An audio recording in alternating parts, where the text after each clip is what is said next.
Abra o compartimento pressionando a tampa para baixo. Aperte o registro e gire em sentido anti-horário. E, então, pressione o botão de ignição por cerca de 7 a 10 segundos, após a chama estar acesa.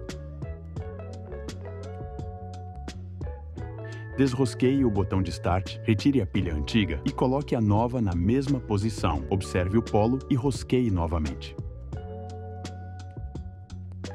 Observe o queimador, que é o local onde sai o fogo da lareira, e se há alguma pedra ou objeto obstruindo o orifício de saída do gás. As pedras devem estar posicionadas somente ao redor do queimador. Verifique se o ignitor e o sensor de chama estão longe dos orifícios de saída de gás. Eles devem estar próximos da chama.